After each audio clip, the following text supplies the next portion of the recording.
कारण आपल्या महाराष्ट्रामध्ये अध्यक्ष महोदय उपकेंद्र, प्राथमिक आरोग्य केंद्र, त्यानंतर ग्रामीण रुग्णालय, उपजिल्हा रुग्णालय, जिल्हा रुग्णालय आणि त्यानंतर अध्यक्ष महोदय वैद्यकीय महाविद्यालय असतील, बाकी मोठे हॉस्पिटल असतील, सिटी मधले हॉस्पिटल असतील, या पद्धतीने एक शृंखला आहे अध्यक्ष. आणि ग्रामीण भागापासून येणारा जो रोगी अध्यक्ष महोदय, ग्रामीण भागामध्ये सर्वात प्रथम तर एखाद्या खेड्यामध्ये जर आपण गेलो तर उपकेंद्रावर जावं लागतं. आरोग्य मंत्र्यांना माझी एवढीच विचारणार अध्यक्ष महोदय राहणार आहे की त्या उपकेंद्रावर जो सुरुवातीला उपचारासाठी जातो गरीब माणूस, त्या उपकेंद्रावर खरोखर काय मिळतं, काय त्यांना फॅसिलिटी त्या उपकेंद्रावर निर्माण झालेल्या आहेत, याचं त्यांनी उत्तरामध्ये सांगावं अध्यक्ष. कारण एका नर्सेसच्या किंवा भरोश्यावर किंवा आशा वर्कर जे असतात त्याच्यावर उपकेंद्र चालतं अध्यक्ष महोदय. आणि जे आपल्या नॉर्म्समध्ये आहे की उपकेंद्र ह्या वस्तू ठेवल्या पाहिजेत, त्या खरोखर तिथं असतात का?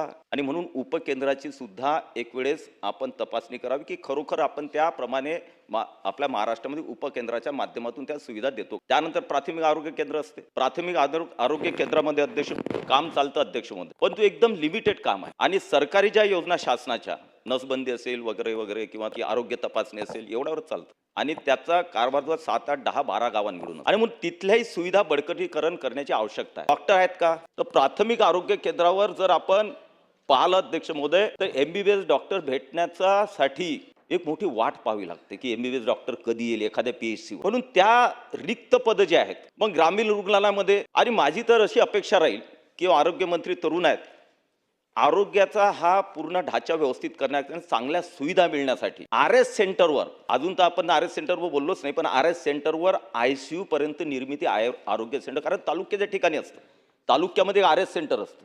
त्या आरोग्य सेंटरमध्ये आयसीयू जर नसेल अध्यक्ष महोदय तर जळगाव जामोदचा पेशंट, संग्रामपूरचा पेशंट हा अकोल्याला पाठवा लागतो. आणि आपण तेवढी तरी आपण आयसीयू पर्यंत निर्मिती प्राथमिक आरोग्य आपलं रुरल हॉस्पिटलमध्ये करणार आहोत का?